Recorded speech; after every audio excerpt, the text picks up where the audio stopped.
Hello, everyone. I'm waving. Hello. Welcome back to my channel. If you're new here, thank you for your subscription. I hope you stay for a good long while and bring your friend with you next time.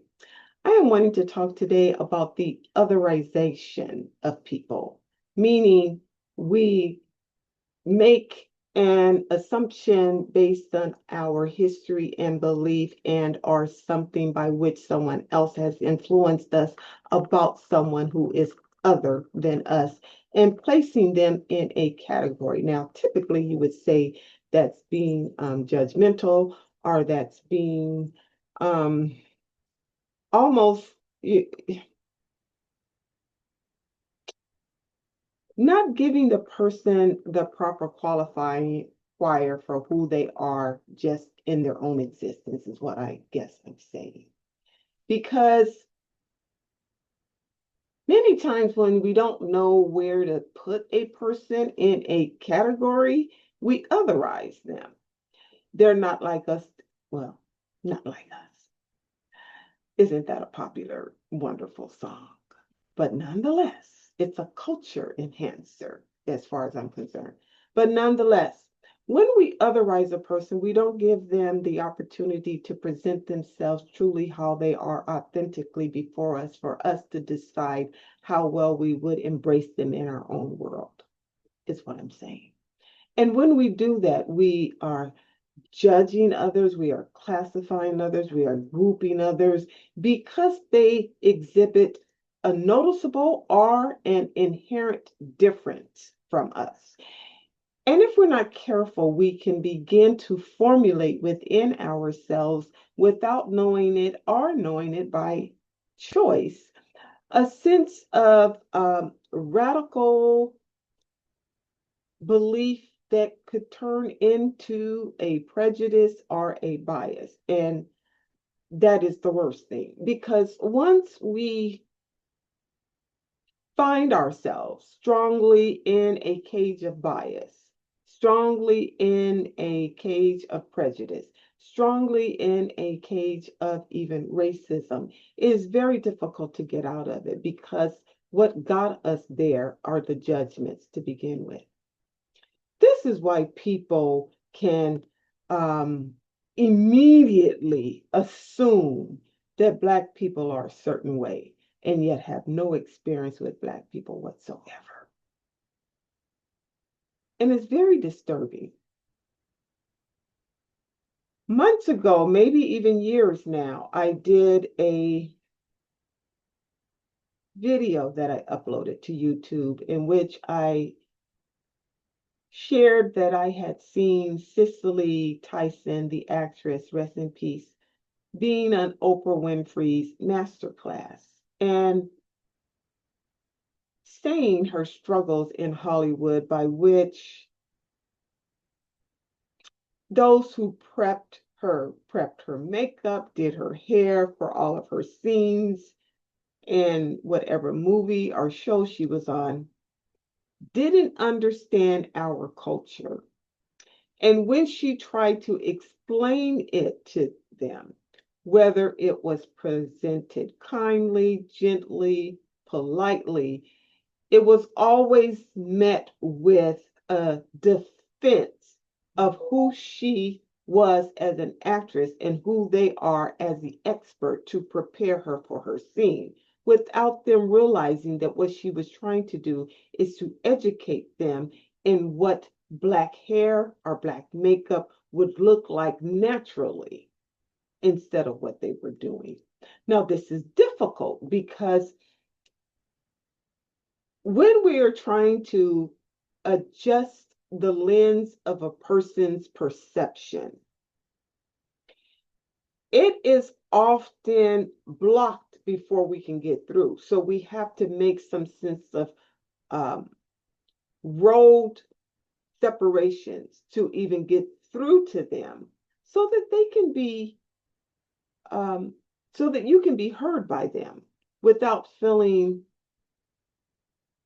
that you are trying to tell them what to do. You are trying to educate them as to how things are that they are unaware of. This is the otherization of people. This is that they're not like you. This is that you not have any experience. Here are some visual examples that I can give to you that I have noticed myself that perhaps you can either relate to or you can start looking around for yourself to see if you find you got that. Check it out.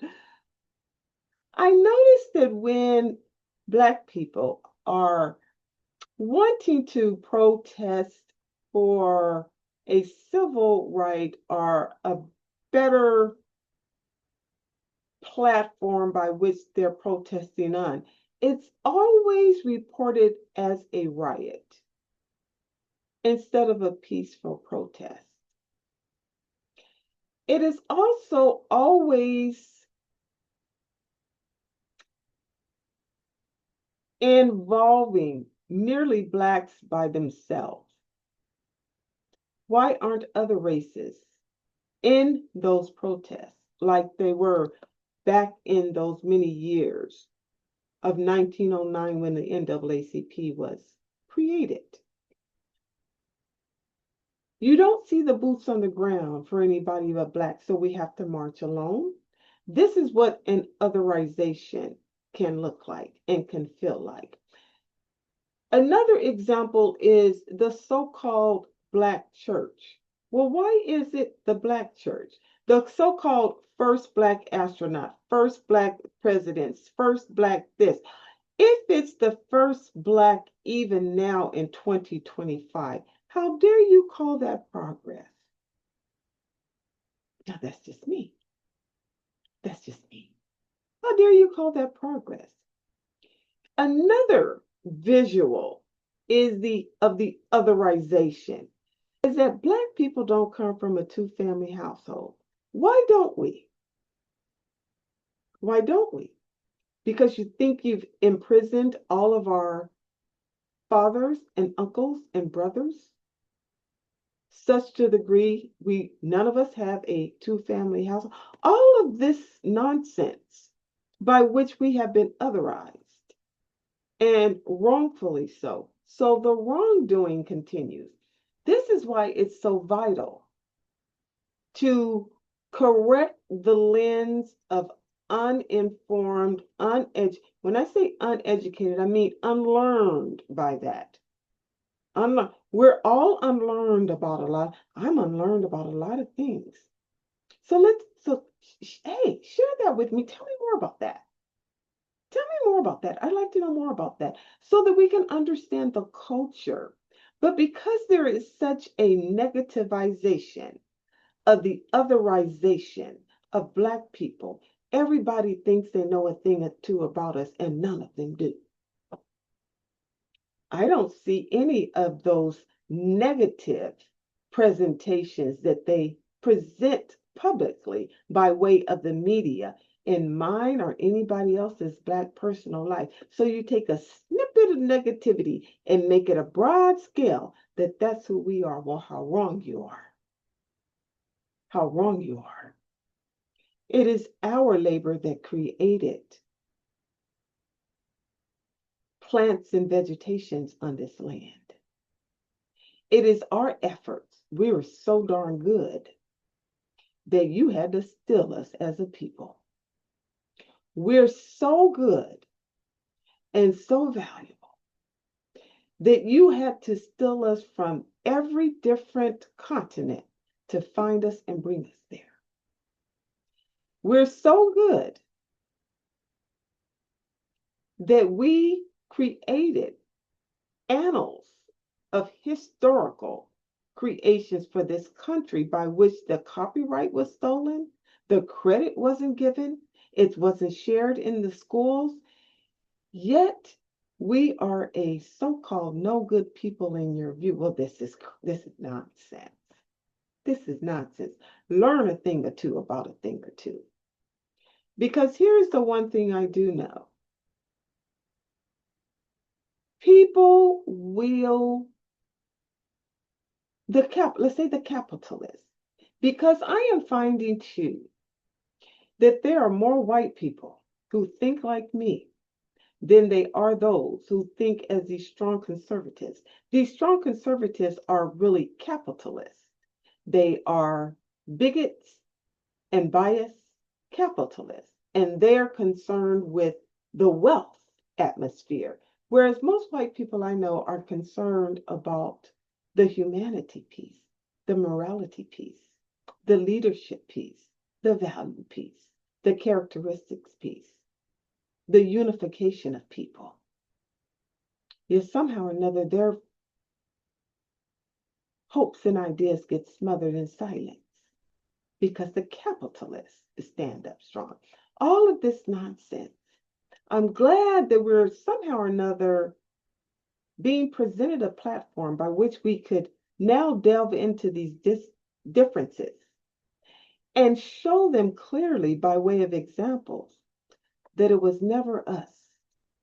It was always you. Wow. WOW. White on white crime. Yet we fill the prisons. WOW. Wow. It's a white on white crime. All of those assassins. WOW. Wow. The greatest number of serial killers are white male. WOW. White on white crime. The masters that beat slaves and raped their women, some right in front of them, impregnated them, some right in front of them. Those were all white males. So maybe you should be looking at you as white male instead of looking at us and constantly trying to blackmail us. Okay? Because the otherization is actually you. Okay? Respectfully, I don't carry a heart of discord. This one thing I do know about myself, and I've heard it enough from others, by which I have to accept this truth about myself. I carry a thoughtful, kind heart, even when I tell a piercing, deep truth.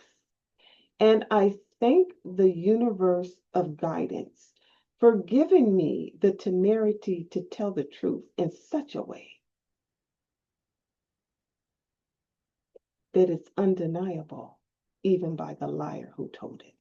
Okay? And I love you. If you've gotten this far, please click like, please hit subscribe. Bring a friend with you next time. Click subscribe, and I love you. Take care now. Bye. I love y'all. Bye.